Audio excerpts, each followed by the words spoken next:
Welcome all to the online lecture series of Mechanical Engineering Material. In our today's lecture, we will cover the topic of Introduction to Cast Iron and its advantages. The course outcome for today's lecture is select relevant cast iron for mechanical component. Now first let's start with the unit outcome. Here the unit outcomes are, first one is to select the relevant cast iron for given job with justification, followed by interpret the given material designation, and finally identifying the properties of given composition of cast iron. Now let's look at the topic level outcomes. Our first topic level outcome is introduction to the cast iron. This is what we will cover in today's lecture, followed by production of pig iron, then the production of cast iron, and finally the advantages of cast iron. Now let's start with introduction to the cast iron. So cast iron, it is one of the oldest ferrous metals in commercial use. So we all know ferrous metals are the metals which has iron in them. So cast iron is an example of an alloy of iron, carbon, silicon, but may also contain traces of sulfur, manganese and phosphorus. It has relative high carbon content of 2% to 5%. Remember this is very important point. Minimum percentage of carbon in cast iron is 2%, while maximum is 5%. It can goes up to 6 or 6.7% and more. Now it is typically a brittle and non-malleable. We all know malleable is a element or metal which can be formed into thin sheets. That means it can undergo high amount of compressible loading and forming a thin sheets. But in case of cast iron, it is non-malleable. It means it cannot be formed into a thin sheets. That means it cannot be bent, stretched or hammered into shape, and relatively it is weak in tension. So it cannot also be put under any tension. That means it cannot be converted into thin wires. So its ductility and malleability are pretty low as compared to your normal steel. Next is the earlier cast iron was developed in China in 5th century BC. The unique property of cast iron is its high damping characteristic. So remember, this is your key point. You will definitely be asked question on what is the unique property of cast iron. So the answer is high damping characteristic. The damping characteristic means its capacity to withstand impacts. Next is cast iron tends to be brittle except for malleable cast irons.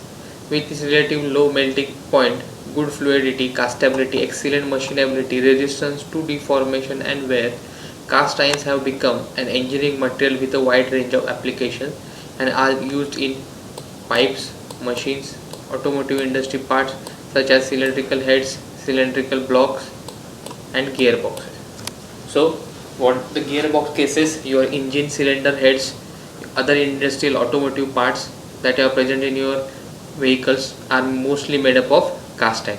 The reason is it has good fluidity, good castability. It means it can be cast into any shape possible. Next is excellent machinability and resistant to deformation and wear resistance. So it is very important that a machine component should not undergo deformation or have a good wear resistance. So cast iron provides these values. So that's why it is used in most of your machines and automotive parts. Next, let's understand the production of cast iron, that is how an cast iron is produced. Now it involves the remelting of charges consisting of pig iron, steel scraps, foundry scrap and alloying elements to get a required composition. Cupola is a small blast furnace where iron melts. Further it is refined and finally we get a cast iron. So here the main components used for making cast iron are pig iron, then steel scraps, foundry scrap, alloying elements, etc. Now let's first understand what exactly is a pig iron.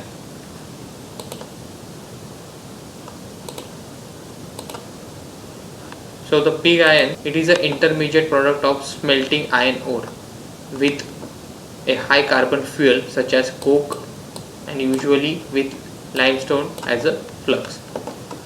Now pig iron has a very high carbon content, typically around 3.5 to 4.5%, which makes it very brittle. So as you can see, if the carbon percentage in any alloying element or any alloying metal increases, it leads to increase in the brittleness of the material. That means a material becomes brittle. It means if it's undergo deformation, then it will break into smaller pieces. An example is a glass, used and not used directly as a material except for limited application. So pig iron is a sort of impure type of an iron, so it cannot be used for most of your application except some limited application. Now let's understand production of pig iron. So for production of cast iron, first we need to produce your pig iron. So let's see how it is done. Pig iron is generally produced from the continuous blast furnace from feedstock of iron ore, coke and limestone. So these are the raw materials used for making pig iron ore, coke and lime. So iron ore is nothing but the iron ore or iron that we obtain from mining process. Okay.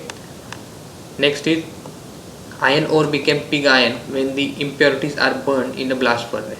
So when the iron ore that has been obtained from mining, so this iron ore, when is put into a blast furnace and undergoes smelting, that is, smelting is a process where any ore or any metal is subjected to a heating process, and from which all the impurities are removed from that ore of a metal, and finally we get the pure form of the metal.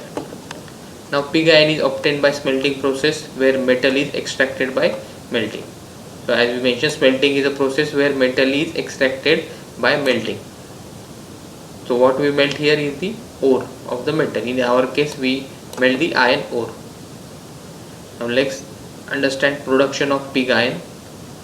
First we introduce the charcoal ore plus flux. Here you can see iron ore, charcoal and flux is introduced through this inlet of the blast furnace.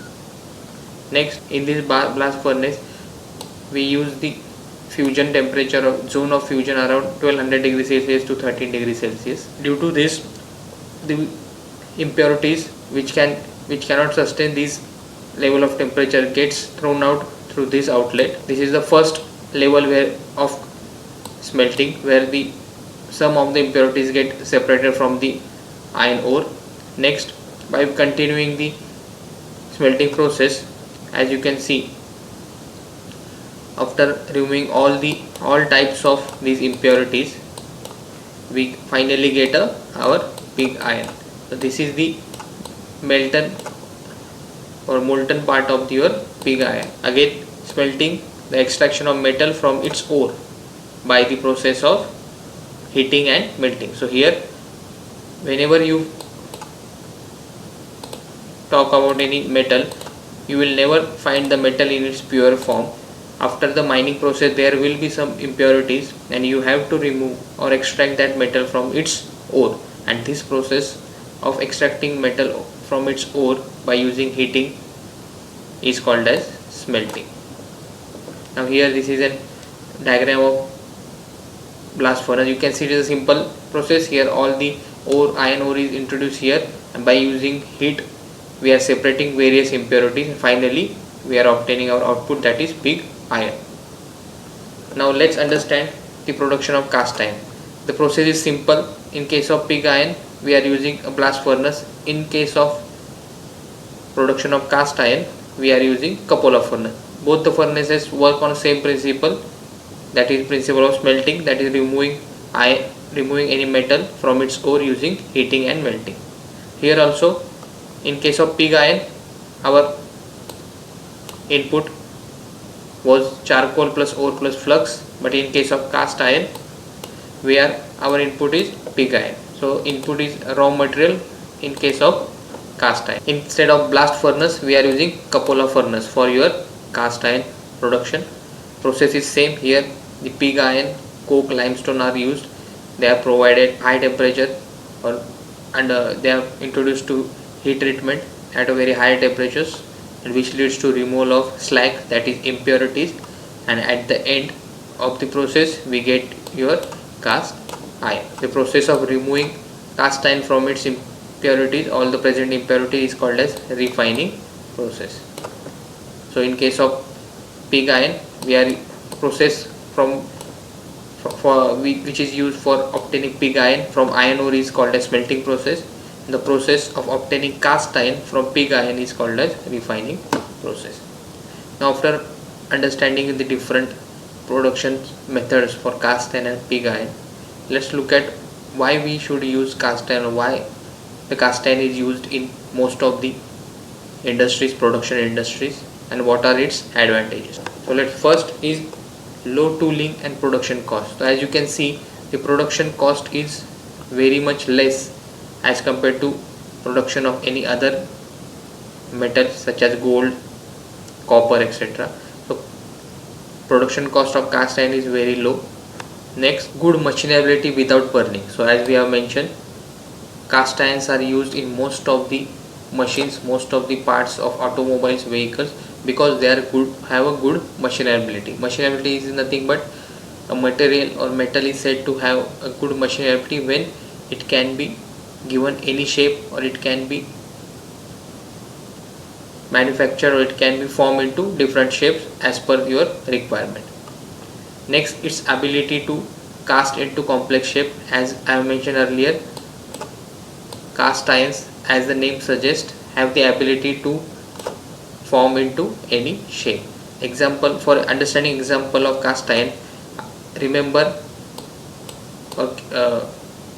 understand how we get different types of Ganesh idols during our Ganpati festival. These Ganesh idols are prepared by using various molds. These molds have various shapes depending upon your size and type of the idol that you are choosing, and in that mold we are introducing your clay, shadow clay, and all this clay when hardened, that means when this mold along with the clay inside it is kept in a dry place and introduced to the sunlight, what we get is your Ganesh idol. This same thing happens in case of making various machinery with the help of cast iron. Here also we are using various molds. These molds are also called as casts. Another common example that you can remember for understanding what are the cast iron or why the name cast iron is there, that we use the plaster for broken arms. So in order to fix the broken arm, this plaster casing is also called as cast because it takes the shape of your hand. So casting is nothing but the process where a mold is prepared depending upon the shape required, and the metal or material from which the product is to be manufactured is poured into that mold, and after undergoing various heat treatment and cold treatment processes, final product is produced. Next advantage is excellent wear resistance and high hardness, high inherent damping capacities. That we have discussed earlier. Cast irons are very good with damping capabilities. Now let's understand first question. Earliest cast iron was developed in, we know the answer is China. Next, cupola produces following material. Definitely in cupola furnace we produces cast iron. Cast iron is categorized by minimum of the following percentage of carbon. The minimum percentage required is 2%. Which of the following pipes is the least corrosion resistance? We know that wrought iron is the impure form of iron, that's why the answer is wrought iron. Next, iron is, answer is, we already seen, ferromagnetic, which means it has a magnetic properties. And next, a unique property of cast iron is its high, answer is high inherent damping capabilities. So the answer is, thank you. I hope you all understood all the content regarding your lecture number 10 about introduction to cast iron and its advantages. We'll look into different types of cast iron in our coming lecture. Thank you.